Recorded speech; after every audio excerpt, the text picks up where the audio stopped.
Istanbul is the city which connects Asia to Europe, and now it's become one of the easiest ways to connect Australia to Europe. How so? Well, Turkiye's flagship airline carrier recently started flights to the land down under. And this development is not only seen as good news for travelers, but for several sectors in both countries. Zeynep Gökçe has a story.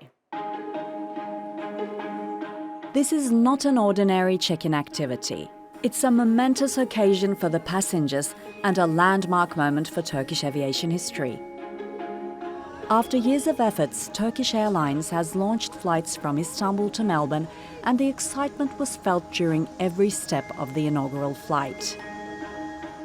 What used to take around 24 hours with transfers and waiting time is now seamlessly done with a single aircraft and airline. The first leg of the flight, which makes a stop in Singapore, takes around 10 hours. After an hour and a half on the ground, passengers and crew arrive in Melbourne 7 hours later, which makes it a total of 19 hours to complete the journey. Australia's Consul General to Istanbul was also present to witness the takeoff and even performed a Turkish tradition meant to ensure good luck to those on board. He says Turkish Airlines' new route will bring about many positive outcomes. We'll see business start to be considered that had not been considered in the past. We'll see partnerships that will lead to trade and investment. We will see family members being reunited more often and through more direct means. We'll see tourism picking up. Well, that goes both ways, but in the case of Istanbul, it's already a city which takes first place on the top 100 city destinations index for the number of international arrivals in 2023. I'm in Ortaköy, a must-visit spot for tourists who want to explore Istanbul. According to the Turkish Travel Agencies organization, around 17 million people came here last year, and the new target is 20 million visitors, a number that might rise with the addition of the Turkish Airlines Melbourne-Istanbul flights. Then again, for Aussies, it's more than just about visiting one city. These flights will open new opportunities for Australians as well as they will for Turkish travellers, but more broadly they will open a new pathway to other parts of the world through the network of a new airline, and the new route that is opened will introduce additional competition. For now, Turkish Airlines is the only European carrier that's touched down in Melbourne. But if that changes, it will mean cheaper tickets for travellers. The airline also plans to launch flights to Sydney later this year, but its future target is to initiate non-stop flights to the oceanic continent. And that's when an even tighter competition might take off. Zeynep Gökçe, Strait Talk. And for more on Turkish Airlines flights to Melbourne, joining me now from Manchester is Fabrizio Poli. He is an aviation analyst. Fabrizio, thank you very much for joining me on Strait Talk. So the Melbourne flight has become the 346th destination of the Turkish Airlines network, expanding its operations to 6 continents. So how significant is it to be opening this particular flight? Well, I think it's good for both countries because, for example, let's take Melbourne. There's quite a large Turkish community there. So they obviously want to go back home to visit family, and members of their family and friends will may want to visit them. So that's a good thing. But also, Istanbul is becoming a bit of a hub. And it's kind of replacing Dubai. So when anybody from, Australia or the Far East want to travel to Europe, they will look at the option of flying Turkish Airways instead of flying with Emirates or Qatar Airways or one of the other carriers that are there. So I think that's a great advantage for Turkish Airlines, is putting themselves on the map even more with Australia. But I think it's also good for Australians too. So what makes Türkiye an important transit hub, as you've just mentioned? I mean, how has it evolved in the last decades? Well, I would say the geographical location. Before you didn't have the infrastructure, you had the location. Now you've got the infrastructure. And so it becomes an alternative to Dubai. If you're flying from London to Singapore or London to Australia, or from Europe, anywhere from Europe, you can stop off in Turkey And you can even stop off for a couple of days and sightsee and spend some money, which is, one of the ideas there around this is to create a hub. So people see that Turkey's on the map and Turkey is an interesting place to visit. There's lots of interesting things to do in Istanbul and the other cities in Turkey. So I think this is a really, really good thing because it really does put Turkey on the map, like Dubai was put on the map, thanks to the airport. And this phenomenon is called aerotropolis. So an aerotropolis is where you build an airport, and then because of the airport, you start building infrastructure around the airport, because obviously you need people to work at the airport. So these people will probably have children. They need to go to school. You need hospitals. You need shops.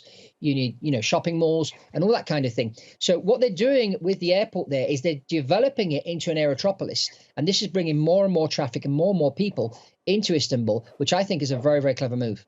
So could you talk to us about the background of this operation? Was this an easy operation? You've just mentioned the infrastructure. What kind of infrastructural work was built? Well, obviously the airport itself needs to be an airport there. If I'm spending 5 or 6 hours in transit, there needs to be stuff to do. I mean, that's what I do when I have to fly long distance and I look at the options that I have. I know most airports around the world, being an airline pilot. So, I've been to most places and I look at, what am I going to do for 6 hours? Mm-hmm. Is there a cinema there? Is there a bookstore? Are there good restaurants? Are the restaurants there? Will they cater to my needs? All that kind of thing. So the airport infrastructure, the terminal, the runways, the parking stands for the aircraft, and then, of course, you've got the infrastructure around the airport to support the airport. So, if more people are going to flock into that particular area of Turkey and they're going to live there, are there houses? Are there schools? Is there a hospital? Is there a shopping mall? Are there more shopping malls? These are things that need to be put in place. But it usually starts with the airport when you build an aerotropolis, and then you start to build around it. And before you know it, this place becomes a hub. It becomes a tourist destination, and business grows. Just look at what happened to Dubai over the last 25 years. So will this particular route, you think, will be lucrative because the 16-hour flight will have a brief stopover in Singapore before arriving in Melbourne? So what do you expect? I mean, are we expecting a lot of traffic and demand? I think yes. I mean, Australia, obviously, during lockdowns, it locked down completely. You couldn't go in or out. And a lot of people are interested in going to Australia. They always call it down under, the other side of the world. So there's a fascination here in Europe about going to Australia, and there's a fascination in Australians in coming to Europe. So I think this is just going to benefit both.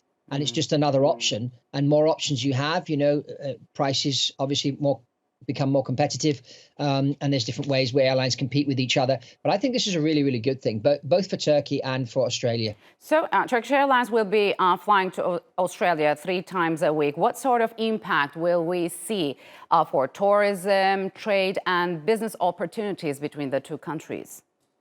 Well, it's not just passengers being moved, it's also cargo. So we're going to have both back and forth. And obviously, it's going to take a while for things to sort of kick in. It's not that you're going to have the flights full for the first 6 weeks. It's going to take a while for people to know about this, hence, this interview.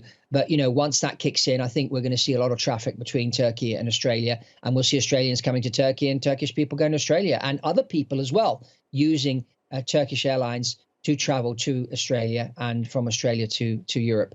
And that's the thing. Let's not just focus on Turkey. Let's focus on people flying from London or New York or whatever that are going to transit through Turkey and fly with Turkish Airlines as an option to get to Australia. So Fabrizio, what kind of opportunities the airline's entry into the Australian market provide for the for travelers and local exporters?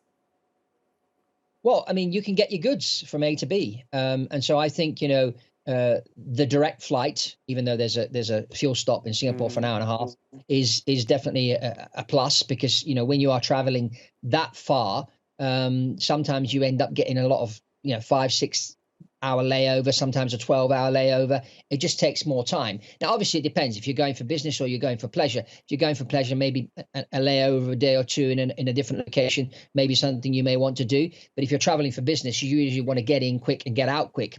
And so the direct flight, I think, is going to attract a lot more business travelers And I think that's a good thing. So moving from the Asia-Pacific region, the Turkish Airlines also flies to 55 destinations in Africa. How is that helping Türkiye's influence in the continent and its soft power?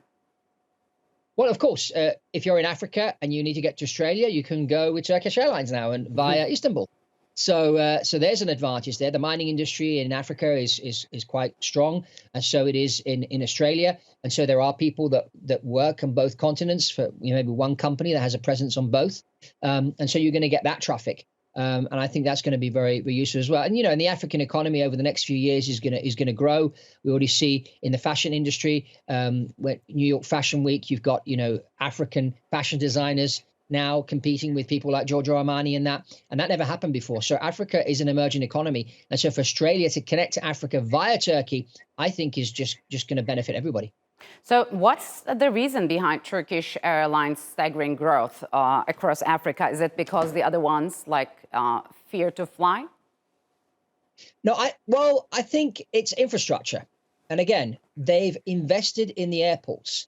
And so the airports become attractive. And so you've got that infrastructure, and someone flying from Nairobi to Sydney or to Melbourne, they transit through Istanbul. They spend maybe a day or two there, or they just transit for a few hours. But there's stuff to do at the airport. And if they want to go into town, they can, and there's stuff to do there too. And so I think that's really the advantage there. It's the infrastructure that the Turkish government and Turkish companies invested in order to put Turkish Airlines on the map. It's the airport is really, really the secret. And they've worked together with Turkish Airlines.